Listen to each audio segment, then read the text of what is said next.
Hello प्यारे बच्चों, स्वागत है फिर से आपका एक बार एस्पायर क्लासेस में। तो लेक्चर को कंटिन्यू करते हुए मैंने कल आपको एक होमवर्क दिया था ऐसे, which of the what is the path of the particle with position vectors given in the following cases.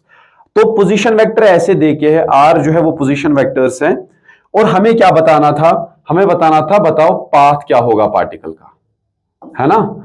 ठीक है, तो ये करने से पहले मैं थोड़ा सा आपको बताऊं जो कि मैथमेटिकल टूल्स में हम तो पढ़ चुके हैं अबाउट द ग्राफ्स, लेकिन let me tell you few more things. जैसे कि अगर पाथ स्ट्रेट लाइन होता है, अगर पाथ स्ट्रेट लाइन होता है, if path is a straight line we represent that by y is equal to mx plus c, ऐसे।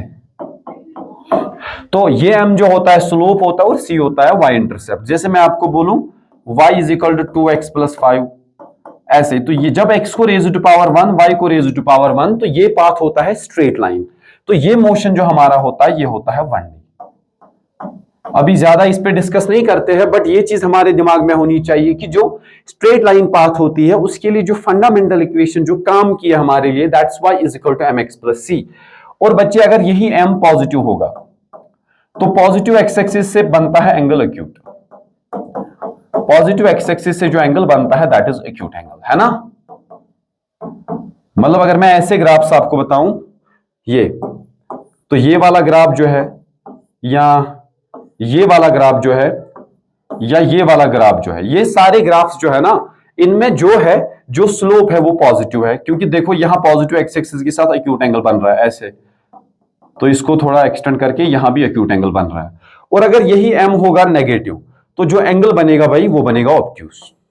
पॉजिटिव एक्स एक्सिस के साथ जो एंगल बनता है दैट इज ऑब्ट्यूस। जैसे कि ये वाला ग्राफ, ये वाला ग्राफ कैसा है, देखो पॉजिटिव एक्स एक्सिस से कौन सा एंगल बना, जो थीटा है वो 90 से ज्यादा है, तो ये हमारा एंगल होता है ऑब्ट्यूस। और फिर ये पाथ जो है it's a straight line path, तो इसको पहचानने का तरीका x को पावर होना चाहिए 1 और y को पावर होना चाहिए 1, और ये y ये c जो होता है ये होता है हमारा y इंटरसेप्ट, जो कि इस केस में ये है। ठीक है, अब ये मोशन जो है इट्स 1D, लेकिन 2D मोशन में कुछ केसेस आते हैं। 2D मोशन, 2D मोशन में सबसे इंपॉर्टेंट जो है दैट इज पैराबोला।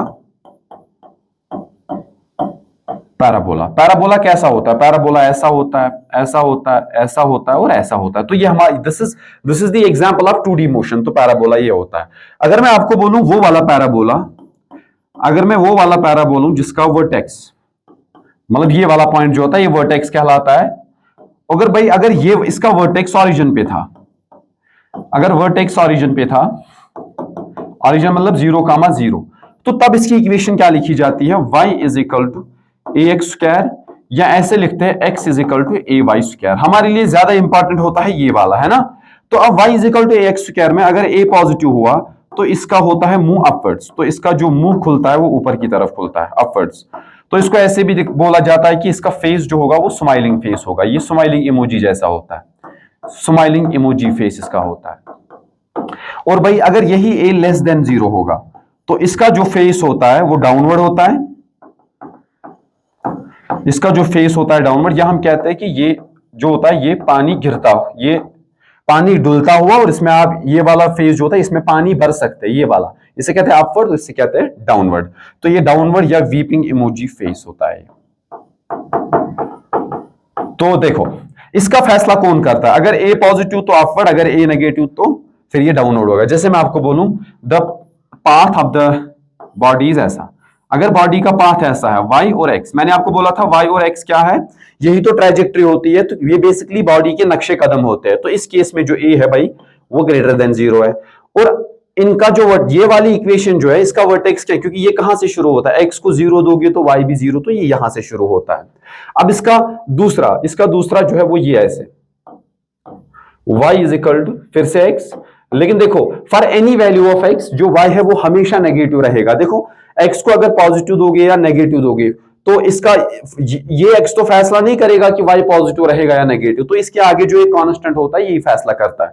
अब सोचो अगर a हमेशा नेगेटिव है तो y कहां खुलेगा, नीचे की तरफ, तो ये वाला होता है। तो इस केस में जो a है वो है नेगेटिव। तो ये this is the example of the 2D motion और एक चीज इसमें जो है वो है कि हमेशा नहीं हो कि ये vertex, it's not always necessary कि जो वर्टेक्स है वो हमेशा कहां हो, वो ओरिजिन पे हो। लेकिन पैराबोला में आपको ये चीज का ख्याल रखना है कि जब भी पाथ होगा पैराबोलिक, तो भाई हमारे लिए तो ये इंपॉर्टेंट है कि y is equal to a x square, जो मैं बोल रहा था, y को पावर होना चाहिए 1 और x को पावर होना चाहिए 2, या तो y को ही 2 हो और x को क्या हो 1। मतलब अगर मैं आपको बोलूं हमारे पास है y is equal to a x square plus b x, तो ये भी एक पैराबोलिक ग्राफ है। मैं बोलता हूं चलो a जो है वो पॉजिटिव और b वो जो है वो पॉजिटिव, ये पॉजिटिव कॉन्स्टेंट्स है। So these are positive constants. जो हमारा a और b है वो पॉजिटिव कॉन्स्टेंट्स है, और y is equal to a x square plus b x. तो यहां x की हाईएस्ट डिग्री है 2 और y की हाईएस्ट डिग्री है 1, तो हमें समझ में आता है कि ये पैराबोला है। बट द थिंग इज, अब ये जरूरी नहीं कि इसका जो ये क्या कहते हैं, इसका जो वर्टेक्स है वो ओरिजिन पर, इट्स नॉट नेसेसरी, है ना। तो ये हमें समझ में आता है। लेकिन ये a, अगर a पॉजिटिव हुआ, एक्स स्क्वायर का कोएफिशिएंट जो पॉजिटिव है, तो ये बनेगा अपवर्ड, तो इसका मुंह जो होगा ना वो अपवर्ड ऊपर की तरफ होगा। और भाई अगर a नेगेटिव होगा तो इसका जो मुंह होगा वो डाउनवर्ड होगा। तो ऐसे मैं एक एग्जांपल आपको देता हूं। Let's suppose y is equal to 2x square plus 3x। तो अगर कोई आपसे पूछे ये मोशन कैसा है, तो आप बोलोगे sir it's a 2D motion, क्योंकि x को स्क्वायर y को 1। अब x स्क्वायर का कोएफिशिएंट क्या है, तो इसका मुंह जो होगा वो अपवर्ड होगा, डाउनवर्ड नहीं होगा। अब करने का तरीका देखो, इसको बनाने का तरीका, पहले y देखो कहां कहां जीरो हो रहा है, तो इसके सोल्यूशन देखो। मैं देखूंगा for what value of x, जैसे कि रूट्स निकालते हैं, मैं ये देखना चाहता हूं कि जब y जीरो था तब x के कोऑर्डिनेट्स क्या थे, तो क्या लिखा जाएगा, 2x square plus 3x is equal to 0, implies यहां x बाहर आएगा तो बनेगा 2x plus 3 is equal to 0। अब इसके सोल्यूशन, या तो x 0 होना चाहिए या 2x plus 3 is equal to 0, that means x is equal to -3/2। -3/2 क्या होता है, 1.5। तो इसको बनाने का तरीका देखो, इसको बनाने का तरीका y और ये है हमारा x। देखो x के दो हमें रूट्स आए, एक तो हमारा आ गया -1.5 और एक आ गया 0। फॉर बोथ दीज पॉइंट्स हमारा y क्या है, 0।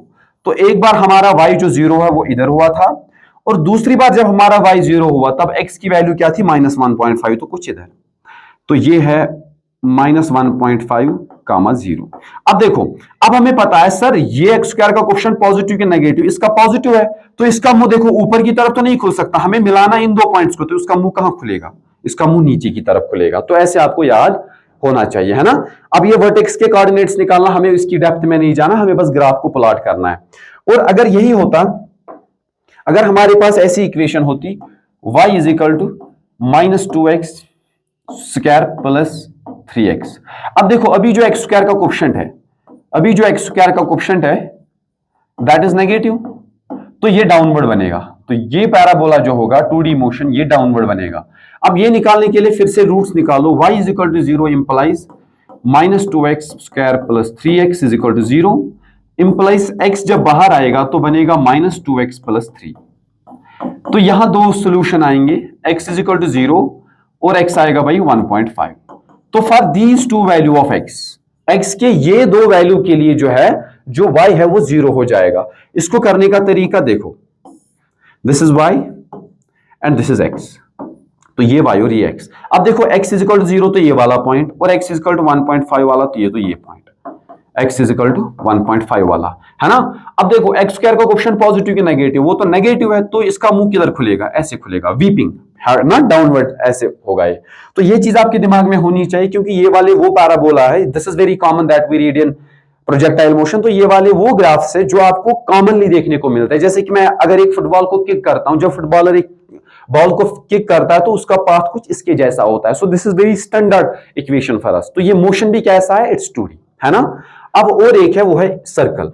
कोई पार्टिकल सर्कल में घूमता है, तो सर्कल भी किसका एग्जांपल है, इट्स 2D मोशन, क्योंकि यहां जो डायरेक्शन या स्लोप हम कहेंगे दैट इज कंटिन्यूअसली चेंजिंग। यहां अगर आप देखोगे बच्चों, देखो इधर जो स्लोप है, इस पॉइंट पे स्लोप पॉजिटिव, इस पॉइंट पे स्लोप नेगेटिव, फिर स्लोप फिर से इस पॉइंट पे स्लोप पॉजिटिव, 0 एंड नेगेटिव, तो slope is changing. Straight line जो मोशन इन 1D है उसकी सबसे बड़ी खासियत ये थी, जो स्लोप था वो कांस्टेंट था, लेकिन 2D में जो मोशन होता है उसमें जो स्लोप है वो हर बारी चेंज होता है ना। तो ऐसे ही सर्कल, देखो हम सर्कल को ऐसे रिप्रेजेंट करते हैं, मान लेते हैं कि कोई पार्टिकल ऐसे घूम रहा है सर्कल में, so this is y and this is x. तो अगर आप देखोगे इस पॉइंट पे स्लोप तो ऐसे टेंजेंट ड्रा करनी होगी, इस पॉइंट पे इनफिनाइट स्लोप, इस पॉइंट पे भी इनफिनाइट स्लोप, तो हर पॉइंट पे अगर देखोगे स्लोप चेंज हो रहा है। लेकिन अगर हमें इसकी इक्वेशन निकालनी हो तो कैसे इक्वेशन को निकाले? अभी हमारा जो सर्कल है इसका सेंटर कहां है? ओरिजिन पे। तो अभी जो इसका सेंटर है वो ओरिजिन पे है। लेकिन अगर मैं यहां कोई पॉइंट ले लूं x comma y, this point will change, ये पॉइंट चेंज होगा और यही फैसला करेगा कि ये सर्कल कैसा बनेगा, है ना? ठीक है, लेकिन हमें पता है एक सर्कल की सबसे बड़ी खास बात यह है कि उसका रेडियस चेंज नहीं होता। तो इक्वेशन इसकी निकालने के लिए देखो, अगर भाई ये ट्रायंगल को मैं पूरा करूं तो ये इसका हो जाएगा एक्स, ये इसका हो जाएगा वाई। बाई पीजीटी हम बोल सकते हैं sir x square plus y square is equal to r square. To be more specific इसको लिखना चाहिए x minus zero whole square plus y minus zero whole square is equal to r square, ऐसे लिख सकते हैं। अब देखो इस सर्कल के जो सेंटर के कोऑर्डिनेट्स है, सेंटर के कोऑर्डिनेट्स है 0, 0। यहां इक्वेशन में देखो x माइनस माइनस छोड़कर जो बचा 0, यहां माइनस छोड़कर जो बचा that is 0। So these are the coordinates of circle centre, these are coordinates of centre. तो ये किसके कोऑर्डिनेट्स हो जाते हैं? सेंटर के कोऑर्डिनेट्स हो जाते हैं, है ना? Okay, so these are coordinates of centre. अब इसमें ये चीज आपको दिमाग में रखनी है कि जब भी x को स्क्वायर y को स्क्वायर ऐसा कुछ फॉर्मेट आपको मिले तो आपके मन में विचार आना चाहिए कि कहीं ये सर्कुलर मोशन तो नहीं है ना? ओके, तो ये अब ये जरूरी नहीं कि हमारा जो सर्कल है वो हमेशा उसका जो सेंटर है वो कहां हो? ओरिजिन पे। मान लो यहां पे था x1 और y1, इसके सेंटर के कोऑर्डिनेट्स थे और मैं यहां पे हूं, मान लेते हैं। अगर मैं यहां पे हूं, अगर मैं यहां पे हूं तो ये वाले कोऑर्डिनेट्स है x, y, ये चेंज हो जाएंगे। लेकिन एक चीज तो तय है, that's radius of the circle can not change. तो बाय डिस्टेंस फार्मूला आप क्या लिखोगे? आप लिखोगे x minus x1 whole square plus y minus y1 whole square is equal to this radius can not change for the circle. तो this is the equation. ये भी एक तरीका है इक्वेशन लिखने का। ये वाली इक्वेशन जो x square plus y square is equal to r square, ये उस सर्कल की इक्वेशन है जिसका सेंटर खुद ओरिजिन पे हो। और ये वाली जो इक्वेशन है x माइनस समथिंग, तो x माइनस समथिंग इधर क्या है? x1, और यहां y माइनस समथिंग क्या है? y1। So these are coordinates of centre. तो ये सेंटर के कोऑर्डिनेट्स हो जाते हैं। Okay, so these are coordinates of the centre. अगर आप देखोगे फिर से इसको डिफरेंशिएट करके dy बाई dx करके, आपको पता चलेगा कि जो स्लोप है वो हर पॉइंट पे चेंज हो रहा है। तो ये मोशन भी कैसा है? This is 2D motion. जब हम फिजिक्स में पढ़ेंगे सर्कुलर मोशन या यूनिफॉर्म सर्कुलर मोशन, उसका एक टॉपिक है, तो वहां ये काम आता है। और ये तो प्रोजेक्टाइल मोशन जो कि हमारे कोर्स में है, दैट्स ये उसके लिए बहुत इंपॉर्टेंट हो जाता है। और मोशन इन मंडी में हम स्ट्रेट लाइन ही पढ़ते आए हैं, तो वो भी मैंने आपको स्ट्रेट लाइन में बताया है।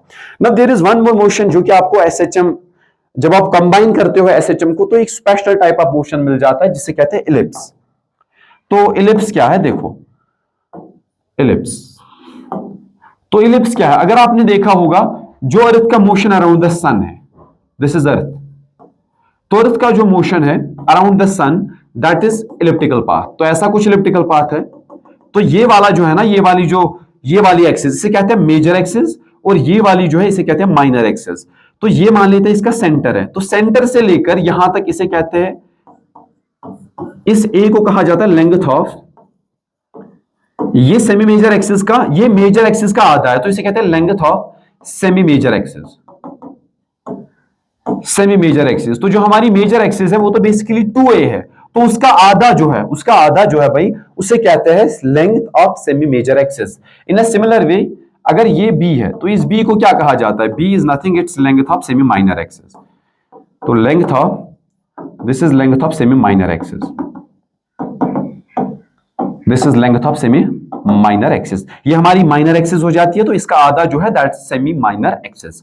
अब इसी में और दो चीजें होती है, शायद आपको पता हो, इसके दो फोकस होते हैं, ये है फोकस F1, ये है फोकस F2। तो ग्रेविटेशन में बात करेंगे कि इन फोकस का मतलब क्या होता है, लेकिन हाल फिलहाल के लिए ये जरूरी है, ये A और B तो फिक्स हो गए, फोकस जो है ये फिक्स हो गए। मान लेते हैं कि हमारा कोई आर्बिट्री पॉइंट है P, इसके कोऑर्डिनेट्स है x, y, तो x और y पे क्या कंडीशन हो ताकि ये पूरा एक इलिप्स बने। तो इसकी इक्वेशन निकालने के लिए हमें तो पता है भाई A और B तो कांस्टेंट है, ये फोकस तो है, ये फिक्स हो गए, तो ये x, y जो है ये चेंज हो सकता है, ये ऐसे चेंज हो सकता है और ये इस पूरे इलिप्स को बना सकता है ना। तो मैथमेटिकली इसको कहा जाता है it's the locus of all points जो किसी इक्वेशन को फॉलो करे, है ना। तो पी एक्स कमा वाई। अब the general equation of ellipse है क्या? देखो, अगर मैं लिखूं एक्स स्क्वायर डिवाइडेड बाय, अगर मैं एक्स की बात कर रहा हूं तो इस पे कौन सी लोकेटेड है? इस पे सेमी मेजर एक्सिस लोकेटेड है, तो लिखा जाता है x square by A square plus अगर मैं y में अब देखूं तो y पे कौन सा है, y पे सेमी माइनर एक्सिस है तो y b square is equal to 1। This is the general equation of the ellipse. अब इसका स्पेशल केस क्या होता है, इसका स्पेशल केस ये है, इसका स्पेशल केस ये है कि अगर लेंथ ऑफ सेमी माइनर और सेमी मेजर एक्सिस बराबर हो, अगर ये दोनों बराबर हुए तो ये कैसे खुलेगा, ये ऐसे खुलेगा तो ये एक सर्कल बनेगा, है ना। तो यहां अगर आप देखोगे तो ये बनेगा x square plus y square, यहां है ए स्क्वायर तो बी के बदले भी ए स्क्वायर, ये बन जाएगा a square is equal to 1। So this will become the circle of radius a. तो है ना, जो सर्कल है वो बेसिकली किसका स्पेशल केस है, that is the special case of the ellipse. तो ये सारी चीजें जो है आपके दिमाग में होनी चाहिए, जैसे कि पैराबोलिक पाथ हो that is 2D motion, circular path हो that is 2D motion, and elliptical path हो इट्स ए 2D मोशन। और स्ट्रेट लाइन में तो हमें पता है कि उसमें x को पावर 1 y को पावर 1, है ना। अब हम आते हैं उस वाले सवाल पे जो मैंने एज ए होमवर्क आपको दिया था, that is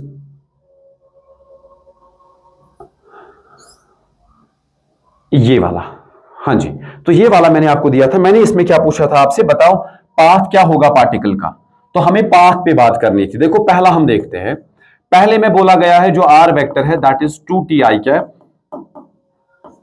plus 4tj cap. Okay, तो अब हमें अब हमें ये बताना है कि पाथ क्या होगा। पाथ के बारे, जब भी आपको पाथ के बारे में पूछा जाए, you have to do nothing, आपको y as a function of x चाहिए, you will have to find y as a function of x and you will have to eliminate, आपको eliminate करना है,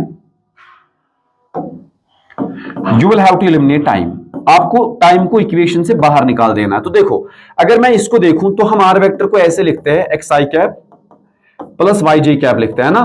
तो अगर इन दो को कंपेयर किया जाए तो यहां x जो है ये यहां किसके बराबर आएगा, 2t के बराबर आएगा, है ना। और भाई यहां जो y है हमारा ये किसके बराबर आएगा, ये 4t के बराबर आएगा।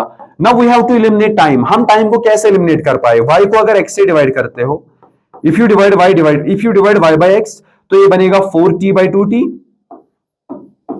4t अपॉन 2t, तो इंप्लाइज y जो आएगा y will be nothing, it will be 2x। तो this is nothing, this is equation of A straight line. तो जो पाथ होगा पार्टिकल का वो स्ट्रेट लाइन पाथ होगा। देखो कैसे, the path of the particle will be straight line path. तो ऐसे अब देखो y equal to mx plus c से कंपेयर करोगे तो हमारा y इंटरसेप्ट तो है ही नहीं, x को 0 दोगे तो y भी 0। अब x का कोएफिशिएंट क्या है, पॉजिटिव, तो स्लोप पॉजिटिव, तो ये ग्राफ बनेगा कुछ इस तरीके का। तो ये थीटा जो होगा भाई, हम अगर देखें y is equal to mx plus c से कंपेयर करो तो y is equal to mx plus 0 लिखना चाहिए क्योंकि c 0 है। अब x के सामने क्या है m, तो m किसके बराबर है, 2 के बराबर, लेकिन m is nothing, it's tan theta, तो tan थीटा जो है दैट इज इक्वल टू 2, तो थीटा आएगा tan इनवर्स 2। तो ये पाथ होगा इस पार्टिकल का, ये है इसके नक्शे कदम। तो ये आ गया पहला पार्ट। अब इसके बाद हम देखते हैं दूसरा पार्ट। तो दूसरा पार्ट क्या है, दूसरा पार्ट से उधर अगर देखोगे x किसके बराबर, x आएगा 3 sin ओमेगा t, और भाई जो y आएगा वो y किसके बराबर आएगा, वो आएगा 3 cos ओमेगा t। अब हमें यह पता है कि अब देखो वहां तो हमने डिवाइड किया था, टाइम को एलिमिनेट करने के लिए, लेकिन यहां डिवीजन से एलिमिनेट नहीं होगा टाइम। अब हमें क्या करना चाहिए, टाइम को एलिमिनेट करने के लिए जब भी आपको साइन और कॉस दिखे, the fundamental formula that should come in your mind is sine square theta plus cos square theta is equal to 1। हमारे दिमाग में तो यही आता है, तो मैं दोनों साइड स्क्वायर कर दूं, ये बन जाएगा x square is equal to 3 square sine square omega t, यही तो बन जाएगा। तो यहां भी अगर देखा जाए बच्चे तो क्या बनेगा, y square is equal to 3 square cos square omega t. अब देखो साइन स्क्वायर और कॉस स्क्वायर इजीली एलिमिनेट हो सकता है अगर दोनों को डिवाइड करो तो, अगर दोनों को सॉरी ऐड करो तो मैं लिखूंगा square x square plus y square, इन दो को ऐड किया तो यहां बचेगा 3 स्क्वायर तो कॉमन, अंदर क्या बचेगा sine square omega t plus cos square omega t. Okay, अब देखो sine square t plus cos square omega t is nothing, it's 1, तो हमें आएगा x square plus y square is equal to 3 square. अभी अभी हमने देखा तो ये पाथ कैसा है, इट्स सर्कुलर मोशन। ये बेसिकली सवाल है कि इसका सर्कुलर मोशन, क्योंकि वही 2D होता है। अब इसको बनाया जाए तो कैसे बनाए, देखो हमें पता है जब भी एक्स स्क्वायर और वाई स्क्वायर होता है तो इसका ओरिजिन होता किधर है, इसका ओरिजिन होता है बिल्कुल सेंटर पे, तो ये है इसका सेंटर 0,0 पे। अब देखो इसका रेडियस कितना है 3, तो यहां पे जो है ये 3, तो ऐसे हमें एक सर्कल बनाना होगा। So this is the equation x square plus y square is equal to 3, this is how you have to do it. तो ऐसे अब तीसरा सवाल जो है उसको भी हमें ऐसे ही सॉल्व करना होगा, लेकिन जब वहां स्क्वायरिंग या रेडिंग करोगे तो यहाँ एक जगह आएगा 4 स्क्वायर, दूसरी जगह आएगा 3 स्क्वायर, तो ये बेसिकली एक इलिप्स बनेगा। लेट मी टेल यू, देखो, तो जो हमारा आर वेक्टर है that is 4 sine omega T I cap plus 3 cos omega T J cap, ऐसे। नाउ अगेन वी नो, हमें पता है एक्स कोऑर्डिनेट अब किसके बराबर है, एक्स कोऑर्डिनेट जो है वो अब बराबर है x is equal to 4 sine omega t, in a similar way y is equal to 3 cos omega t. Now what can we do, we have to eliminate the time. लेकिन हमें पता है जो ट्रिग्नोमेट्रिक फंक्शंस होती है इसमें time division से eliminate नहीं हो सकता, we will have to use the identity. कौन सी आइडेंटिटी, तो साइन ओमेगा cos ओमेगा तभी कैंसिल होता, अभी मैं बता रहा था, स्क्वायर देख लो, तो ये बन जाएगा भाई 4 square sine square omega t, in a similar way this will become y square is equal to 3 square cos square omega t, ऐसा बनेगा। Now what we can do, हम इनको ऐड कर सकते हैं, x square plus y square is equal to बनेगा क्या, इधर आएगा 4 स्क्वायर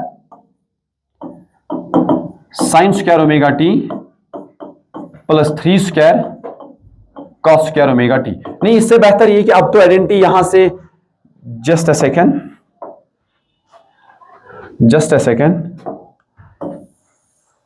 क्योंकि यहां तो हम इसको एलिमिनेट कर नहीं, क्योंकि ये तो आइडेंटिटी बनेगी नहीं, यहां 3 स्क्वायर आया, यहां 4 स्क्वायर आया, उससे बेहतर हम क्या करें, हम यहां ले ले एक्स स्क्वायर बाई 4 स्क्वायर, यहां पे एक्स स्क्वायर बाई 4 स्क्वायर लिया तो यहां आएगा साइन स्क्वायर, क्योंकि मुझे ये अकेला चाहिए, और यहां पे देखोगे तो y square divide by 3 square is equal to क्या बनेगा, cos square omega t. Now it's very easy to add them, क्योंकि जब ऐड करेंगे तो यहां आएगा भाई x square divide by 4 square plus ये आएगा y square divide by 3 square is equal to क्या बनेगा, sine square omega t plus cos square omega t. This is the fundamental formula that is equal to 1। तो भाई ये किसके बराबर आएगा, 1। अब देखो, अभी अभी मैंने आपको बोला था कि ये किसकी स्टैंडर्ड इक्वेशन होती है, this is the standard equation of the ellipse. So this is standard equation of ellipse. Standard equation ये एक इलिप्स का होता है। तो इसको कैसे बनाए, तो ये भी एक 2D मोशन है ना, क्योंकि x को स्क्वायर y को स्क्वायर, यहां x के नीचे जो 4 है, 4 होगी length of semi major axis, और ये 3 जो होगा this will be length of semi minor axis. तो ये कुछ ऐसा बनेगा, देखो, तो ये कुछ ऐसा बनेगा, देखो यहां पे जो होगा, यहां पे कोऑर्डिनेट्स होंगे 4,0 और यहां पे -4,0, क्योंकि यही है मेजर एक्सिस, और यहां पे भाई जो होगा ये हमारा 3 है तो 0,3, और यहां पे जो होगा ये होगा 0,-3। तो बेसिकली अगर कोई गाड़ी है मान लेते हैं, तो वो गाड़ी ऐसे चली है, तो y और x का रिलेशन जो होता है इट्स नथिंग, इट्स नक्शे कदम ऑफ द पार्टिकल, जहां जहां पार्टिकल की कदम पड़े हैं तो उसी को कहते हैं हम कि वो इसकी इक्वेशन है। तो देखो कितना नाइसली हमने इसको किया। तो और इन क्वेश्चंस को करने का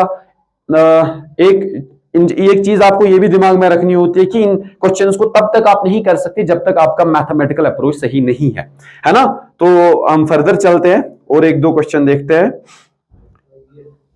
हाँ जी, ये वाला ठीक है। तो अब इसको देखो, ए particle is moving with velocity v। तो एक पार्टिकल की वेलोसिटी हमें देके है जो किसके बराबर है, एक पार्टिकल की वेलोसिटी हमें देके है that is given by k y I cap, हाँ ठीक है, plus x j cap, okay, where k is constant, the general equation for its path। तो जनरल इक्वेशन क्या हो सकती है इसकी पाथ के लिए, तो हमें जनरल इक्वेशन चाहिए, लेकिन इधर मसला ये है, यहां x के सामने y लगा है और j के सामने लगा है x, मतलब x कोऑर्डिनेट का फैसला y करता है और y कोऑर्डिनेट का फैसला x करता है। लेकिन हमें तो पता है ना इसका जो x कंपोनेंट होगा v k y, और ऐसे ही y कंपोनेंट क्या होगा, वो होगा kx, ठीक है। तो अब इसको एलिमिनेट करने का तरीका हमें तो पता है, this is dx by dt is equal to ky। In a similar way हम इसको लिख सकते हैं dy by dt is equal to kx। Now again हमें पता, हमें टाइम को एलिमिनेट करना है, तो टाइम को एलिमिनेट करने का तरीका, अगर मैं भाई यहां पे ले लूं, हाँ अगर मैं यहां पे ले लूं, लेट्स सपोज मैं ले लूं इधर dt by dx, तो dt by dx आएगा किसके बराबर, 1 by ky, और यहां पे क्या आएगा dy by dt is equal to kx। अब देखो, अब अगर इन दो को मल्टीपल किया जाए, इन दो को अगर मल्टीपल किया जाएगा तो dt और dt तो कैंसिल होगा, तो ये क्या बनेगा, देखो इन दो को अगर मल्टीपल करोगे तो ये बनेगा dt अपॉन dx, ये बनेगा dt upon dx multiplied by dy upon dt is equal to dt by dx है 1 बाई किस, तो ये बनेगा kx डिवाइड बाई ky। तो ये k जो है ये कैंसिल हो गया, और dt और dt क्या हो गया भाई, ये भी कैंसिल हो गया। अब देखो, अब हमें वेरिएबल्स को सेपरेट करना है, क्योंकि यहां dv और यहां y, तो लिखा जाएगा y dy is equal to क्या बनेगा, x dx। Now it's very very easy to integrated to find the equation. इसको इंटीग्रेट कैसे करें, देखो ऐसे और ऐसे। अब हमें लिमिट्स नहीं पता, तो हमें पता ये एक इंडेफिनिट इंटीग्रल है, तो हम एक कांस्टेंट का इस्तेमाल करेंगे। तो ये मान लेते हैं कि ये बन जाएगा, ये तो बन जाएगा वाई स्क्वायर अपॉन 2 है ना, इज इक्वल टू ये बन जाएगा एक्स स्क्वायर अपॉन 2 प्लस एक कांस्टेंट c1 है ना। तो ये फाइनली बन जाएगा, देखो ये 2 किधर आएगा इधर, तो ये बन जाएगा y square is equal to x square plus 2c1। तो ये 2c1 भी है ना, ये भी एक कांस्टेंट ही है, तो इस 2c1 को हम एक कांस्टेंट बोल सकते हैं सीधा, सर ये x square plus another constant c है। सो दिस इज द इक्वेशन। तो इन क्वेश्चंस को करने का तरीका थोड़ा आपको dt को एलिमिनेट करना पड़ेगा ऐसे डेरिवेटिव वगैरह देख के। तो इसका जो आंसर आएगा y square is equal to x square plus constant. तो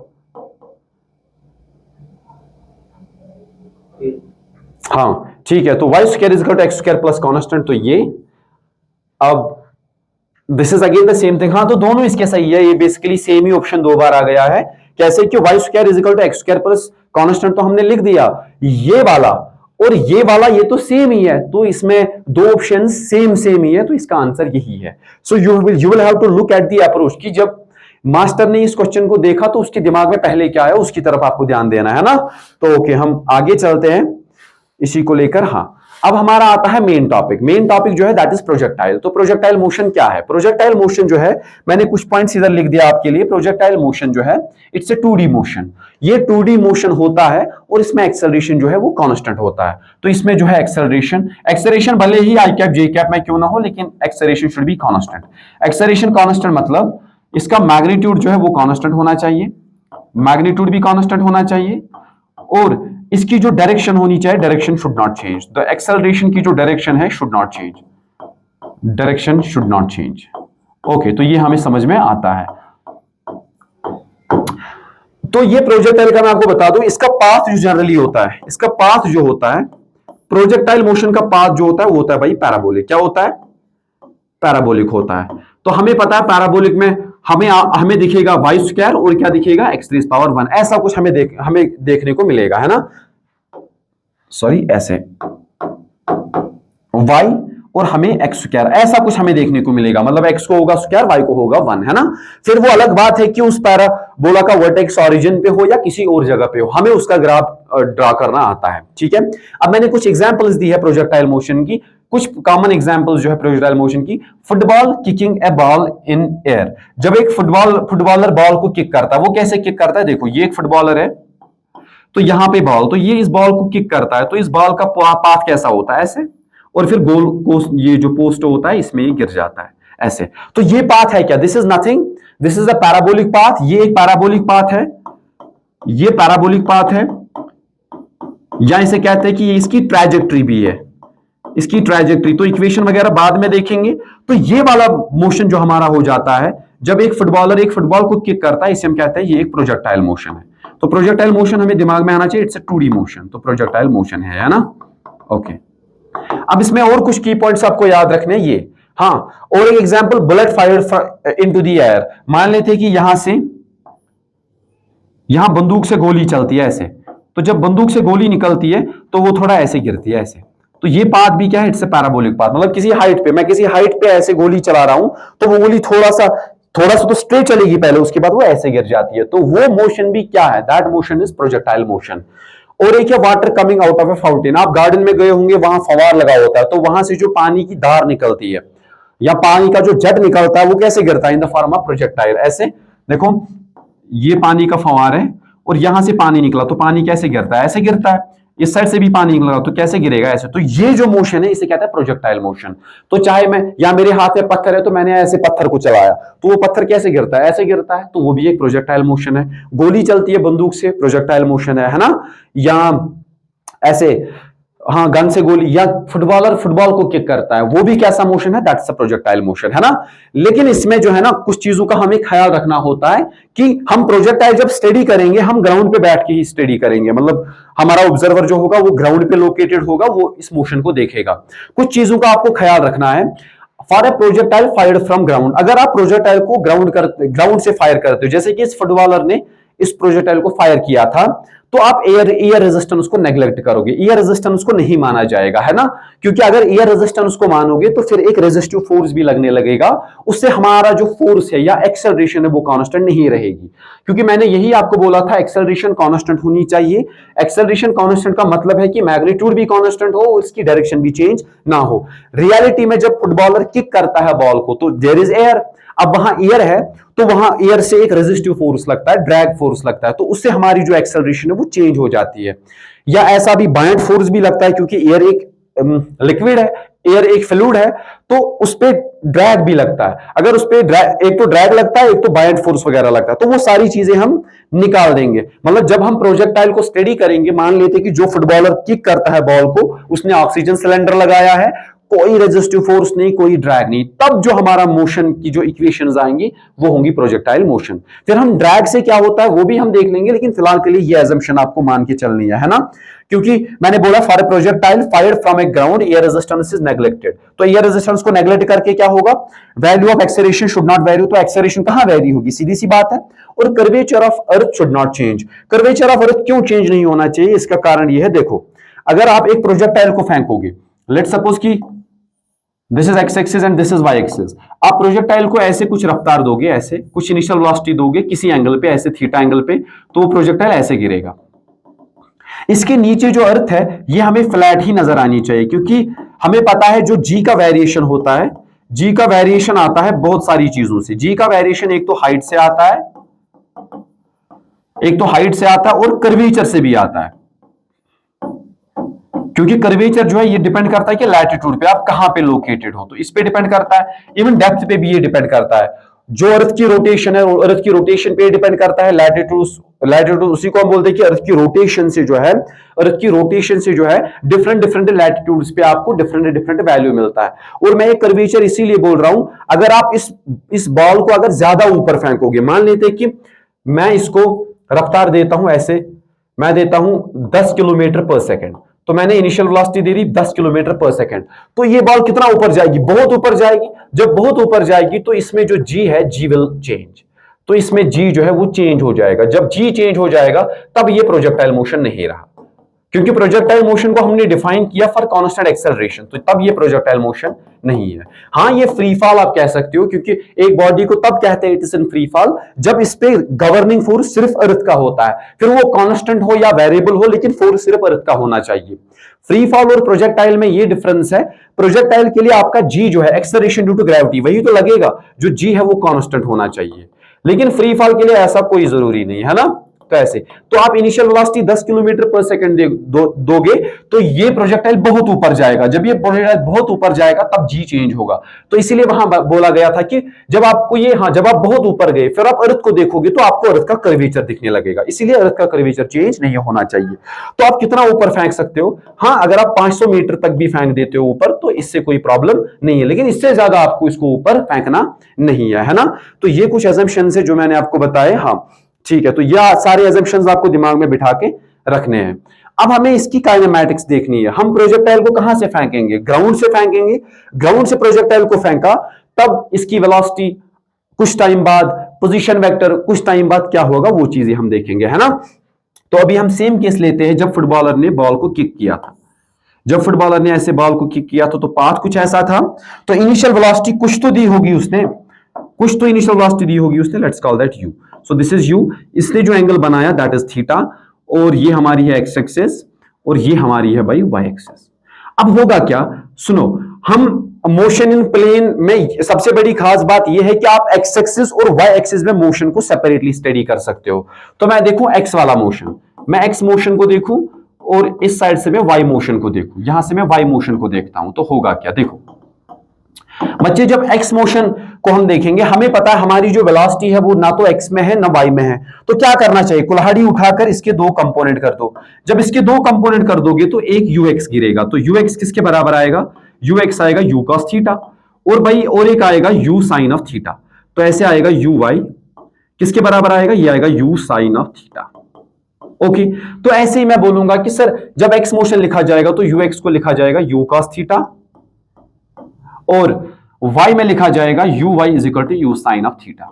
अब ऐसे ही फॉर एक्सेलरेशन, हमारा एक्सेलरेशन जो है, acceleration is along downward direction. तो जो एक्सेलरेशन है, एक्सेलरेशन वाई में तो है लेकिन नीचे की तरफ है तो माइनस जी। तो क्योंकि जब अर्थ इसको खींचेगी, इस बॉल को कहां खींचेगी, नीचे की तरफ खींचेगी, सीधी सी बात है। तो एक्स में एक्सेलरेशन कितना आएगा, एक्स में कोई एक्सेलरेशन है ही नहीं, there is no acceleration along x axis. तो हम ये भी साथ में लिखेंगे, एक्स में जो है, एक्स में कोई एक्सेलरेशन नहीं है, लेकिन वाई में जो एक्सेलरेशन है वो कितना है, माइनस जी। और इसको हम कांस्टेंट ही मान के चलते हैं, है ना। ओके, लेकिन कुछ इंपॉर्टेंट बातें वो ये कि एक्स में जो एक्सेलरेशन है वो है ही नहीं। अगर एक्स में एक्सेलरेशन है ही नहीं तो फिर मोशन कैसा होगा, मोशन इज यूनिफॉर्म। बहुत इंपॉर्टेंट, मोशन इज यूनिफॉर्म। तो ये वाला मोशन जो होगा भाई, ये होगा यूनिफॉर्म मोशन। दैट मींस जो वेलोसिटी है, velocity along x will not change, velocity along x will not change, will not change. तो ये चेंज नहीं हो सकती। ओके, तो यहां आप कौन सा फार्मूला लगा सकते हो, सीधा distance is equal to speed into time. When you have to deal in x axis you will write distance is equal to speed into time. लेकिन कौन सा वाला, सिर्फ एक्स वाले कंपोनेंट, है ना। इन ए सिमिलर वे हम वाई में देखेंगे। तो हमें पता है इनिशियल वेलोसिटी तो ये है, तो इनिशियल वेलोसिटी किधर, ऊपर। इनिशियल, इसको दो भाग में अगर तोड़ा जाए तो ये वाला मोशन है ऐसे, आप एक्स एक्सिस में जा रहे हो किससे, u cos थीटा से, और आपका एक्सेलरेशन है 0। तो ये वाला मोशन इसका x का हो गया। लेकिन y में देखा जाए, y में तो ऐसी बात है ना, आपने पार्टिकल को कहां फेंका, ऊपर फेंका, तो uy is equal to u sin theta. लेकिन एक्सेलरेशन है किधर, जो एक्सेलरेशन है वो नीचे की तरफ है, दैट इज माइनस जी। तो y में देखा जाए तो ये मैक्सिमम पॉइंट पे जब पहुंच जाएगा तब इसकी वर्टिकल वेलोसिटी क्या हुई होगी, 0। जब मैक्सिमम हाइट पे पहुंच जाता है ऑब्जेक्ट तो उसकी वर्टिकल वेलोसिटी क्या हो जाती है, 0 हो जाती है। तो ऐसे ही y में कब वर्टिकल वेलोसिटी 0 होगी, y में जब वर्टिकल वेलोसिटी 0 होगी तब पार्टिकल ने क्या अटेन किया होगा, तब पार्टिकल ने भाई h मैक्स अटेन किया होगा, ऐसे। और यहां से हम कौन सी, यहां हम इक्वेशंस लगा सकते हैं, vy is equal to uy plus a/t लगा सकते हैं, बिल्कुल, क्योंकि यूनिफॉर्मली ये मोशन जो है इट्स यूनिफॉर्मली एक्सेलरेटेड मोशन। ये वाला जो है this is uniformly accelerated motion, ये यूनिफॉर्म एक्सेलरेशन वाला मोशन है। तो ऐसे ही हम ये भी लगा सकते हैं, y is equal to uy/t plus 1/2 of a/t square. अब हमें इसमें हमें ये पता है सर, uy की वैल्यू हमें पता है और ay की वैल्यू भी हमें पता है। तो ऐसे भी लिख सकते हैं vy square minus uy square is equal to 2ay, और डिस्प्लेसमेंट आएगा अलॉन्ग y। तो ये चीजें आपके दिमाग में होनी चाहिए, इसके बिना कुछ भी नहीं हो सकता। ओके, तो ये ऐसे।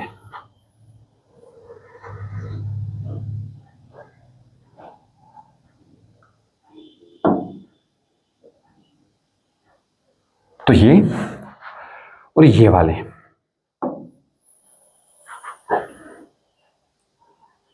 ये वाली इक्वेशन जो है ये आपके दिमाग में होनी चाहिए। हमने x में अलग से तोड़ा और y में हमने अलग से तोड़ा, और हमें पता चला कि हम x में ऐसे कर सकते हो और y में ऐसे कर सकते हैं, है ना।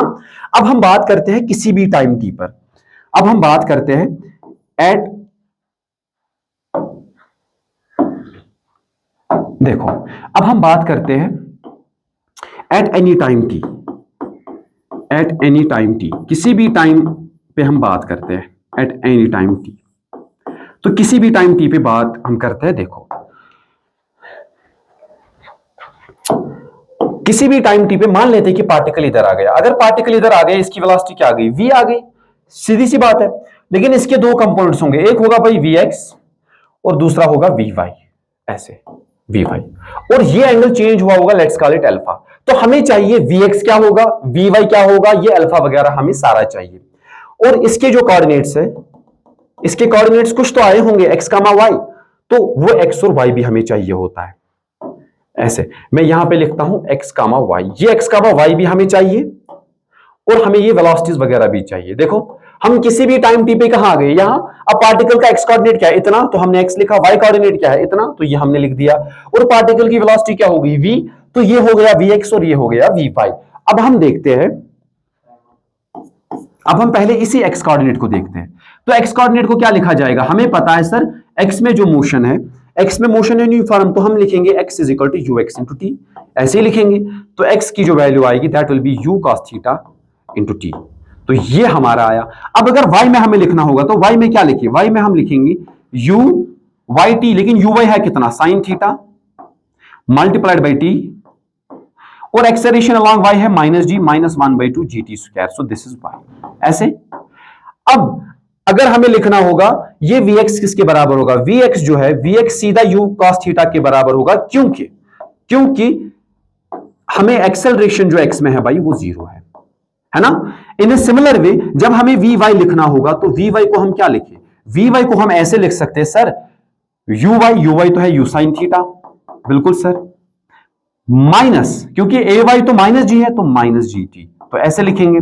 और एक चीज, इस ट्रायंगल को अलग से देखो, इस ट्रायंगल को जब अलग से देखेंगे तो भाई ये है v, ये vx और ये vy, तो जब बात आएगी किसकी, direction at any time t, अगर हमें डायरेक्शन का पता चाहिए, direction at any time t, किसी भी टाइम t पे अगर हमें डायरेक्शन चाहिए तो क्या करना होगा, देखो ये एंगल है अल्फा, हमें पता है इस v नेट वेलोसिटी का, ये नेट वेलोसिटी v जो है इसका हॉरिजॉन्टल कंपोनेंट, इसका हॉरिजॉन्टल कंपोनेंट जो है वो है v cos ऑफ अल्फा, इसका हॉरिजॉन्टल कंपोनेंट जो है, इस वेलोसिटी का जो हॉरिजॉन्टल कंपोनेंट है that is v cos alpha, वही किसके बराबर है, vx। लेकिन हमें तो ये पता है ना, हमें तो ये पता है vx does not change, vx की वैल्यू जो आएगी भाई वो आएगी u cos थीटा, तो ये, और डायरेक्शन हमें मिलता है tan अल्फा से, जब tan अल्फा लिखा जाएगा तो क्या लिखा जाएगा, वो लिखा जाएगा vy अपॉन vx, तो इसको ऐसे भी लिख सकते हैं, vy हमें डायरेक्ट पता है किसके बराबर, vy is equal to u sin theta minus gt, तो ऐसे लिखा जाता है इसको sir u sin theta minus, ये बस टाइम पास है, जिसको मोशन इन प्लेन अच्छे से आता है मेरे हिसाब से उसके लिए प्रोजेक्टाइल टाइम पास है। अब प्रोजेक्टाइल को अलग से इसलिए पढ़ते हैं क्योंकि इसका application day to day life में बहुत ज्यादा होता है। अब vx तो हमें पता है this is u cos of theta, तो ये, अब इसको हम बॉक्से में भरते हैं क्योंकि ये इक्वेशन जो है ये हमारे लिए बहुत इंपॉर्टेंट हो जाती है, ये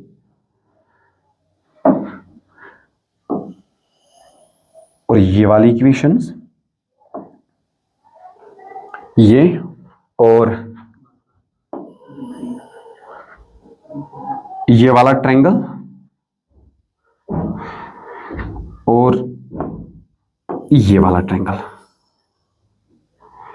तो देखो अच्छे से इसको देखना है कि मास्टर ने जब काइनेमैटिक्स डिस्कस किया उस प्रोजेक्टाइल के लिए जिसको कहां से फायर किया गया, ग्राउंड से, तो मैंने किसी भी टाइम टी पे एक्स कोऑर्डिनेट भी देखा और वाई कोऑर्डिनेट भी देखा, और ये अल्फा कैसे आएगा, tan से ही आता है, तो वो भी हमने देखा। इसमें देखो हमें क्या गिवन होता है, u हमें पता होता है, थीटा हमें पता होता है, हमें बस टाइम दे दो तो हम अल्फा की वैल्यू बताएंगे। इन ए सिमिलर वे जब आपको y निकालना होगा, u sin थीटा ये तो पता होता है हमें, हमें बस टाइम दे दो तो हम वैल्यू देंगे।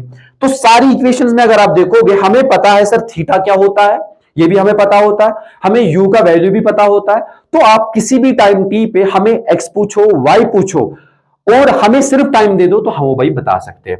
और लास्ट वाला पॉइंट जो मैं ऐड करना चाहूंगा, जब आप होंगे टॉप मोस्ट पॉइंट पे, जब आप होंगे इधर टॉप मोस्ट पॉइंट पे, ये वाला पॉइंट, इस वाले पॉइंट पे अगर देखोगे एक्स वेलोसिटी चेंज नहीं हो सकती, क्यों, क्योंकि वो तो u cos थीटा, उसको चेंज करने वाला कोई है ही नहीं, there is no acceleration to change it. लेकिन मुझे बताओ ये टॉप मोस्ट पॉइंट पे जब आप पहुंचे तो आपकी वर्टिकल वेलोसिटी क्या हुई होगी, जीरो हुई होगी। अरे इधर देखो, ये वाला तो बेसिकली तो ये वाला वही पॉइंट था। इस मोशन और इस मोशन को जब कंबाइन करते हैं तब जाके आपको ये मिलता है ना। तो आज के लेक्चर को हम करते हैं यहीं पे खत्म, हम मिलते हैं नेक्स्ट डे पे, तब तक आप इसको रिवाइज करेंगे। Thank you very much.